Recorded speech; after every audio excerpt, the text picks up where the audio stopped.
So we talked about the transformations, we talked about freezing the transformations, we talked about our manipulator, but where our manipulator is placed on this object is really important for animation. If I were to rotate this box like so, and let's say this was part of a scene for animation, and I needed the box to go from here to here, and I want it to flip as it does it. Like maybe something jumped into the side of the box and knocked it over one side. So I've just keyframed this by I've moved it and I've hit S down here on my timeline for keyframe.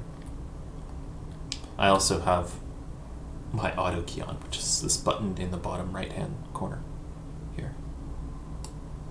So if I were to animate that, it's kind of going through the floor and it doesn't look very natural. I'll need another keyframe, right? So I go here halfway and then I set this up like this, and then okay, yeah, but you can see it's kind of shifting. It doesn't look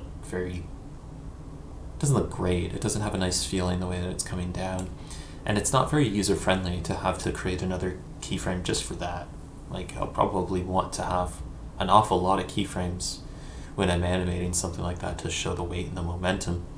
So we probably want a better system in place here. So this is essentially why you change the pivot points of things. So this object is here. This is where it's going to start in the stage. I'm going to freeze its transformations, delete its history. But I'm going to hold down on my keyboard. I'm going to hold down the D key for daytime, D for daytime. And when I do that, you see the gizmo, or the manipulator changes. Now this is in pivot point mode. So this is changing the pivot point of where this object rotates and moves from. Okay, it's not changing the transform, it's just saying where should it move and rotate from. If I hold down V for victory, I can also snap the pivot point to different vertices. Or I should say V for vertice because that's what it is. Or, sorry, vertex. So if I hold down D and I hold down V and I grab the different arrows for the different directions, we can snap the pivot point onto a vertex. I can also hold D and hold V and hold my middle mouse, and then it will snap. I just let go for a second because I was on an individual channel there. I was on the Y, but I needed to let go. D and V after I've selected the object, and hold middle mouse, and I'm just dragging around my stage. You can see my mouse, and it's just only snapping to vertices. So I've snapped it to this corner, and the reason I've done that is because now when I keyframe these, I'm just going to hold down J on my keyboard. J for jelly. J is like snapping, that's like angle snapping. And I'm going to snap this down to be 90 degrees. And when I do so, I'm able to do what I wanted to do before, only much easier and more accurately with 2 keyframes. And I could do something like, now I can kind of change the timing of this if I want this to kind of take a long time to knock over, or maybe you could do something kind of neat looking where it just knocks over.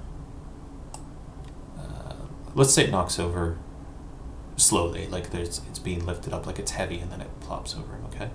So I'll just grab a keyframe here at the quarter mark, and then I'm selecting it with shift and I'm just going to drag it over just to show you how nice it is to have like a proper pivot point for that, because this would be much more work if I was trying to do this with translate as well, if I was shifting it and moving it around. Right now, all it needs is this rotate Z. So I can manipulate that rotate Z as well at any point here by clicking it and then middle clicking and holding and dragging on the stage. So it's just one channel.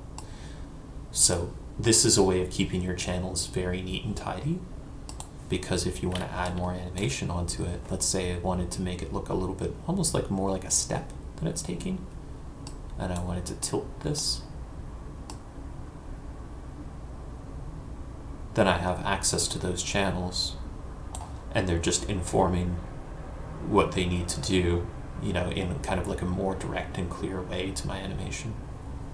So pivot points are really, really important. Having the proper pivot point is very important to a rig. Very important. Now, that's not really a rig yet. And I could show you, let's do a better example with something that's a little bit more recognizable. I'm just gonna make a little, just a little Frosty the Snowman, I think. And we'll name our objects this time as we go. Okay, so I'm making Polysphere 1. Okay, and then I'm gonna drag this up. So I'll show you how you can get this so that the pivot point is right at the bottom. So I'm gonna hold down D, I'm gonna hold down V, and I'm just holding those keys, and I'm gonna left click and I'm gonna drag this axis down to the bottom, right onto this bottom vertice. Now if I had other vertices on my stage right now, it's not exclusive to when I'm holding down V, or D rather, for pivot point mode. If I'm holding down V at any point for this object, you can see it goes into snapping mode, and then it'll just snap this object wherever. Right? But I want to snap it back to the bottom of the stage, so I'm going to hold down X for stage, for the grid, and then it snaps, you know, to all these different grid points. You can do this with middle mouse as well. Either is fine. So that's to get this just kind of planted, right, and like nested just right on the ground. So if I want to rotate my character, it looks like they're kind of rooted in the ground, like their weight is connected to this point in the stage. Get rid of this box. Okay, so next up I'm going to freeze the transformations even though it hasn't been moved. That's just kind of you know, the kind of habit you want to get into. You freeze it, you delete its history. The next thing that we haven't talked about yet is naming, and you want to make sure to name the objects in your scene. So I'm going to call this is just going to be called my body geo, and geo is for geometry. And this is, we call them a suffix, so that we can tell what different objects are when we're exporting and importing. If it says, oh, it didn't understand a transform on body geo, then we know, okay, I'll go check body geo. So I'm going to call it body geo 1.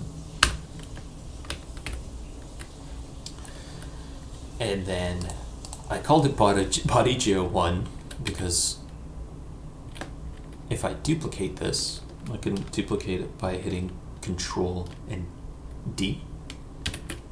I'll get body geo 2, and it's nice and organized. I'm going to show you one other thing while we're at this. So that's Control and D is to duplicate.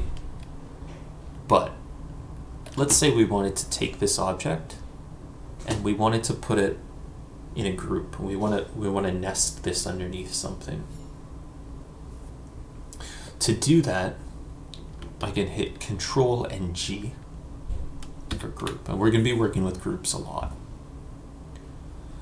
A group is like it's like an empty transform point. So the way that we were manipulating the transform on the sphere or the cube, and that was determining the position of the sphere or the cube on the stage, the group is like having another level of that. It's like if you order something from Amazon and it's like an you know, a battery or an SD card or something like that. It comes in a giant box. So you can move that box around and the SD card is going with it, but you could also move the SD card inside the box without moving the box if you opened it up. So that's kind of how groups and transforms work. Or you could also think of them if you've ever seen like a Russian nesting doll. They're objects nested inside objects. So this group 1, nice. This, I can't pronounce it. I think it's like Matryoshki or something like that. It's not good pronunciation, right? Matryoshka? Matryoshka? Cool. Okay. So I move this group around. What this group is a parent. It's a parent to body geo1. Body geo1 is known as a child, and we've created a hierarchy at this point. So we move the group around as the parent, and you can see it updates the transforms in the channel box. So it's at -1 and 1.4. If we click on body geo1, there's no transforms in here because this information is relative to its hierarchy. So if I were to take this out of the group, and I can do that by middle mouse clicking and dragging it out, watch the transform, or watch the channel box. It gets those channels back, and it gets them back because it's now plopped back into the world, and it goes, oh, okay, where's my origin point? Oh, it's 0, 0, 0. So therefore I must be here. So I'll use these values, apply them to this, so that I can maintain the position where you unparented it, where you pulled it away from its parent. So I'll just undo that there. Okay, so I'm going to zero out this body geo again.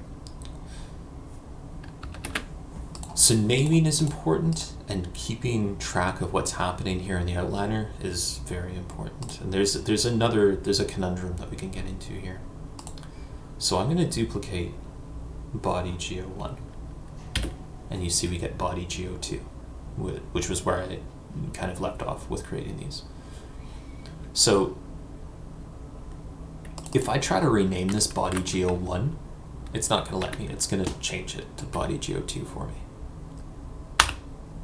I see it just updates, and it's like it just said, no, you want body geo2. Okay, let's take body geo2 and put it under the group. And now I'm going to change it to body geo1.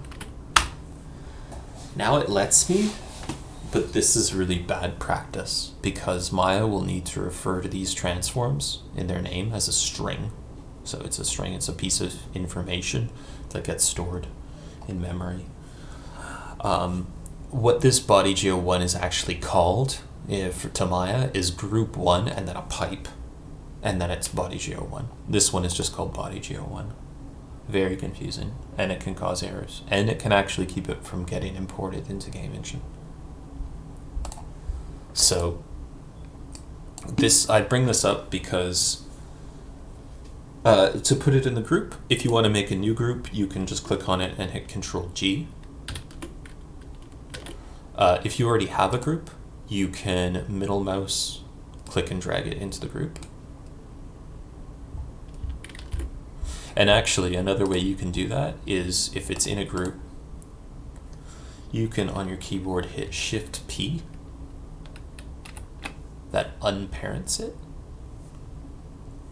Or the next part, you can hold down Control on your keyboard and click the first object, the one that you want to move into something else, and then the second object, and then tap P on your keyboard. And that will make the first object that you selected become a child of the second object. Okay, so we have these two objects there, identical, and then we just have an empty group. It's a lot to tackle all at once, it really is. definitely practice is going to make this the most, like the best way to make this familiar for you. So I think maybe now's a good time to take a 15-minute break. I'll start uploading videos. Definitely just watch as I'm going through them and jot down any quick notes. If I'm going to quickly, raise your hand. And that'll be the best way to make this as familiar as possible. But I find if I have a little notepad, or actually even like a full size, like the old school Hilroy notepad that's lined paper, those I think are the best way to stay organized. And then have just like shorthand notes with the topic written very clearly, like parenting or hierarchies or pivots. And then you can just jot down the shortcut. Another thing that you can do is at any point, if you know a term but you don't know how to do it, you can hit F1 on your keyboard and it will bring up help. Mine's going to bring up Microsoft Edge, unfortunately, but it's still, you can see in here it understands that you're using Autodesk Line 2019. And then you can see, we're looking at modeling, polygon modeling, and it brings up all this information. I think there's like images and little movies and so on. This is all stuff that we're going to be doing many, many times, so don't feel an enormous amount of pressure to have it all memorized or anything like that at this point. But yeah, let's just take a 15-minute break then right now, and I'll start uploading. And when we get back, we're going to continue talking about pivot points. We're going to make our little snowman, and then we'll animate him. And you can make a simple hierarchy character with proper pivot points and animate them alongside, and then it'll help with familiarity.